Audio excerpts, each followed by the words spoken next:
국회의원들의 이제 방 배치도도 나오고 내 자리 번호가 몇 번이요 하고 이렇게 또 사실 연락을 주시는 분들도 생기더라고요. 일단 이제 기대가 되죠. 왜냐하면 뜨끈뜨끈한 초심을 지금도 갖고 있지 않습니까? 아마 초선 의원들이 난 더 많은 것들을 해낼 수 있을 것이라고. 그렇죠. 우리는 이 자리에서 이거를 좀 한번 점검을 해봐야 되지 않을까. 모르는 것보다 아는 것이 더 많다. 자팍다식한 기자들의 신개념 토크쇼. 전남 기자회견.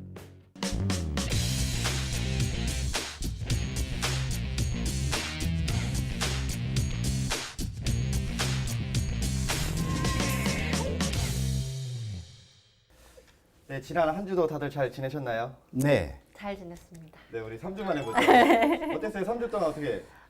항상 매주 목요일마다 이렇게 목포를 와가지고 두 분을 뵀었었는데 2주 동안 못 뵈니까 좀 시원섭섭?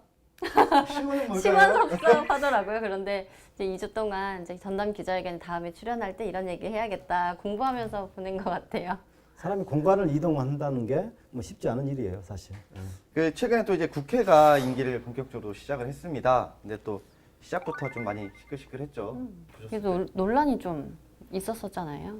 뭐 상임위원장직부터 해가지고 그래서 사실 처음부터 거는 기대가 워낙 컸었던 21대 국회였다 보니까 조금은 좀 실망스러운 느낌이 없잖아 있었던 것 같아요. 21대 총선이 그러니까 정권에 대한 심판이라기보다는 야당에 대한 심판의 성격이 강했거든요. 그렇죠. 그건 뭐냐면 국민들이 지난 4년 동안 20대 국회를 바라보면서 자꾸 야당이 대안 없이 발목만 잡고 그렇죠. 말고 자꾸 뿌리 모든 잡고. 정책들을 갖다 위반하는 것을 막고 그래서 그 발목 잡기 한 야당에 대한 심판의 성격이 강했다. 그렇다면 21대 국회에서 180석이 넘는 어떻게 보면 진보 성향의 정당을 합치면 188석쯤 되지 않습니까? 네.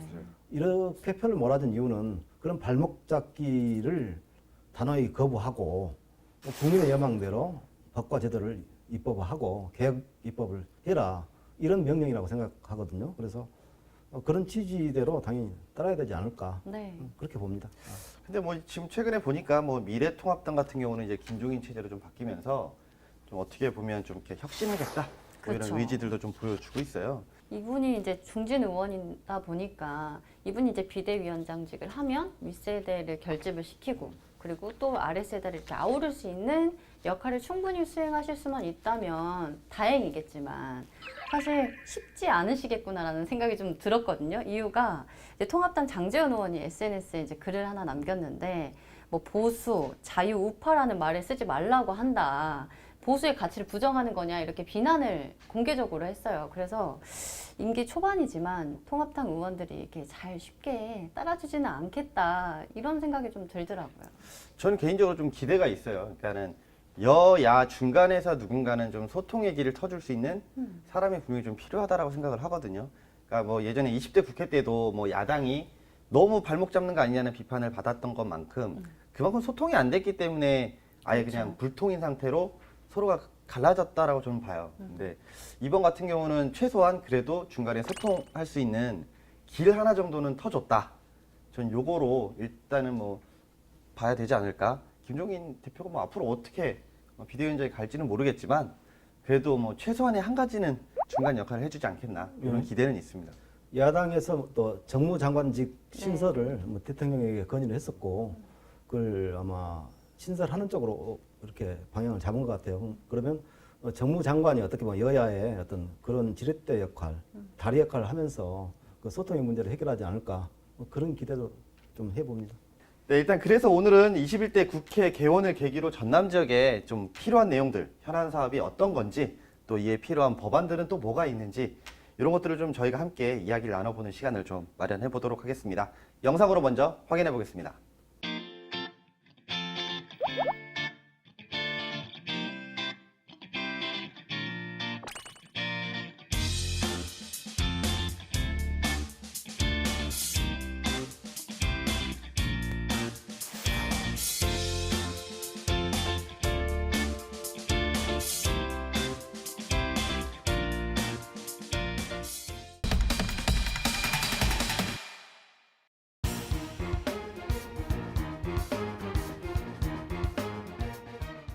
네, 이제 국회 임기가 이제 시작이 됐습니다. 또 특히 우리 광주 전남 국회의원들의 이제 방 배치도도 나오고 사실 본인들이 이제 내 자리 번호가 몇 번이요 하고 이렇게 또 사실 연락을 주시는 분들도 생기더라고요.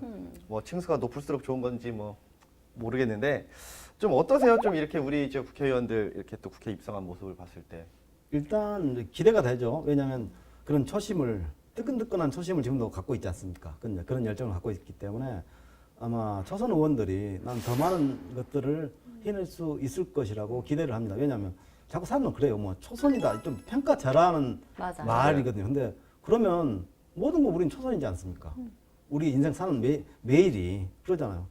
결혼도 초원이고 죽음도 처음인 거예요. 모든 그렇죠. 거. 그렇다고 한다면 계속 뭘 해야 돼 하는 사람이 계속 뭘 해야 된다. 이런 논리는 굉장히 수구적인 논리죠. 그래서 저는 오히려 초심을 잃지 않고 있는 사람들, 초선 의원들이 나는 더 많은 일을 할 것이다. 그런 기대를 좀 해봅니다. 그러니까 사실 뭐 그 말씀을 저도 딱 공감하는 게 초선이라고 하면 네가 가서 뭘 알겠어. 어차피 최소한 2년은 배워야 되지 않겠니? 라고 좀 얘기들을 좀 하세요. 근데 그분들도 바보가 아닌 이상 평소에 이 법안이 왜 필요한지 그러니까 지금 또 최근에 애들 다 계속 보시면 알겠지만 초선 의원들이 자꾸 뭔가를 이제 법안을 내놓고 발의를 하려고 계속 준비한다는 내용들이 계속 여기저기 나오고 네, 있어요. 맞아요. 분명히 아까 말씀하신 대로 그분들이 정말로 큰일을 해내시지 않을까. 대신에 이제 우리 이 국회의원들이 내놓은 공약들이나 앞으로 뭘 하겠다고 해놓은 것들이 있단 말이에요. 그렇죠. 우리는 이 자리에서 이거를 좀 한번 점검을 해봐야 되지 않을까 싶습니다. 일단은 뭐 저희가 이제 서부권 쪽부터 좀 얘기를 나눠봐야 될 것 같은데요. 꿀턴 기자님 좀 정리를 좀 해주시죠. 영암 보안 신안 우리 당선된 더불어민주당 서삼석 의원이 이번에 두 번째 당선이 됐죠. 재선이 네. 됐는데 인구 소멸 위기 지역 지원 특별법을 이제 1호 법안으로 이제 발의를 했습니다. 예. 그러니까 지금 인구 소멸 위기 지역이 가장 많은 게 지금 전국에서 많은 게 전남 지역이거든요. 그래서 이 법의 골자가 그러니까 대통령 직속으로 인구 소멸 위기 지역 지원위원회를 신설을 하고 여러 가지 국가 예산 그리고 뭐 현안 사업을 할 때 그 예비 타당성 조사를 좀 이렇게 삭제할 수 있는 그런 근거를 마련하자. 그래서 전폭적으로 인구가 청년이 돌아오는 지역을 만들기 위해서는 법과 제도가 있어야 된다. 이런 전제에서 이 법안을 지금 발의를 했어요. 예. 그렇다면 우리 불독 기자님 동부권 쪽은 좀 어떤가요? 동부권 같은 경우는 이제 동부권 의원들이 1호 법안으로 여순사건 특별법 제정하겠다고 약속을 했어요. 거기에다가 의대 유치가 또 있고 그리고 선거구 획정, 이제 재조정 문제 이게 좀 가장 큰 골자인 것 같고요. 여순사건 특별법 같은 경우는 이제 16대 국회부터 20년째 지금 자동 폐기가 되고 있는 상황이어가지고 의원들이 후보자 시절부터 공동공약으로 내세웠었던 공약이다 보니까 가장 지역민들의 관심을 받고 있는 사안이기도 하죠. 지난 1948년 10월 19일 여수에 주둔하던 국방경비대 14연대 군인들이 제주 4.3 사건 진압을 위한 출동 명령에 반발하는 과정에서 주민 11,000여 명이 희생당한 여순 사건. 70여 년의 세월이 흘렀지만 유가족들의 아픔은 마치 어제처럼 생생합니다. 이렇게 아버지를 죽이고 아버지뿐만이 아니라 20대, 30대 젊은 사람들 남녀노소 할 것 없이 막 죽였잖아요. 이게 분명히 밝혀져야 되는데 다들 14년대 얘기를 못하는 거예요. 14년대 얘기를 아직도 못하고들 있어요. 하지만 여순 사건은 군인들의 반란이라는 프레임에 갇혀 제대로 된 진상규명이 이루어지지 않고 있습니다. 지역사회는 희생자 진상규명과 명예회복을 위한 특별법 제정을 요구하고 있지만 16대 국회부터 번번이 폐기되면서 19년째 뚜렷한 진척이 없습니다. 이거는 공감대를 끌어내기도 사실은 어렵지 않다라고 저는 보거든요, 개인적으로. 근데도 불구하고 매년 지금 20년째 계속 폐기가 반복되고 있어요. 네, 이게 원인을 좀 살펴보니까 16대 국회부터 지금 20년째라고 말씀드렸잖아요. 근데 이게 반대를 하거나 공감을 얻지 못하는 그 분들의 어떤 주장이 뭐냐면 이 여순사건 특별법을 단독으로 제정하는 것보다도 기존에 있는 진실 화해를 위한 과거사정리 기본법을 통해서 풀어가자. 꼭 이렇게 단독으로 법을 제정을 해야 되냐? 이런 논리가 좀 더 공감을 더 받으면서 번번이 이제 계류되다가 폐기되는 수순을 밟아왔었죠. 어떻게 보면 최대한 무조건 우리는 여순 사건 특별법을 만들어야 돼 이렇게 갈 것보다는 일단 한 단계씩 좀 밟아서 가는 것도 좀 방법이지 않을까. 근데 이제 이 여순 사건 특별법을 추진하시는 분들의 이야기를 좀 들어보면 이게 어떤 주장이냐면 제주 4.3 사건이 있잖아요. 이제 제주 4.3 사건 같은 경우에는 특별법이 제정이 되어 있고 그런데 우리는 4.3 사건하고 맥락을 같이 하는 사건이다. 그런데 왜 우리는 이렇게 알려지지 않고 이렇게 아직도 은폐되어 있고 우리의 희생을 몰라주느냐라는 주장이시거든요. 그러니까 굉장히 이제 소외감이 깊게 있고 그렇습니다. 그렇다 보니까 알아달라는. 그러니까 한국 현대사에 어떻게 보면 비극적인 사건 중에 맞아요. 하나죠. 여순 사건이. 그렇죠. 그러니까 제주 4.3과 바로 연동돼 있고 맞아요, 이 사건인데 맞아요. 제주 4.3 특별법은 제정이 돼 있고 그렇죠. 여순 사건 특별법은 제정이 안 되니까 당연히 이 어떤 역사적인 이 엄청난 사건에 대해서 뭐 진실 규명 아니면 역사적으로 정리가 안 된 거죠. 그러니까 정리 안 된 역사에 대한 어떻게 보면 정리를 하고자 하는 노력이기 그렇죠. 때문에 당연히 이번에는 돼야 되지 않겠습니까? 진짜로 4.3 사건이랑 묶어서 하면 안 돼요? 원래는 그렇게 네, 해야 그게 맞지 않아요? 원래 맞는데. 성격상 그러니까 좀 저는 모르겠어요. 이번에 이제 18명이 다 민주당이잖아요. 네. 18명이 밀고 들어가면 안 되지 않을 것 같은데 좀 그분들이 좀 국민을 적극적으로, 설득하는 과정이 네. 남아있을 것 같고 그죠. 이게 안 그래도 이제 전남 동부권 당선인들이 이제 여순 사건 특별법 우선 순위에 좀 둔 부분들이 있잖아요. 그렇죠. 이제 선거 막바지에 공동 공약으로 우리 1호 법안으로 하겠다라고 이야기는 하셨는데 당선되고 나서 이제 실제로 여수 지역사회연구소라는 곳에서 이제 근황을 좀 전했는데 최근에 이제 동부권 의원들이 이제 피해자분들 유족하고 만났고 국회 개원하자마자 특별법이 제정될 수 있도록 하겠다라고 다시 한번 또 약속을 하셨더라고요. 그래서 정말 진정성 있는 행보가 아닌가. 정말 기대된다. 이렇게 좀 보죠. 그렇다면 좀 긍정적으로 이번에는 좀 반응을 이끌어낼 수 있지 않을까요? 제발 좀 제정이 됐으면 좋겠습니다. 취재를 오래 해온 입장으로서. 전남 동부권과 서부권 당선인 모두 의대 유치를 대표 공약으로 내세웠기 때문입니다. 전남 지역민들의 기대가 큰 상황에서 동서간 기싸움이 상당한 상황입니다. 전남 동부권 후보들의 의대 유치 공동협약에 대해 목포대학교 측은 공식 입장문을 내기도 했습니다. 여당의 정략적인 전남 동남권 의대 추진 움직임을 규탄한다는 내용이었습니다. 이대로라면 전남의 의대 유치가 되더라도 동부권이든 서부권이든 지역사회의 반발이 상당할 것으로 전망됩니다. 인구 186만여 명이 정주하고 있는 지역 전남.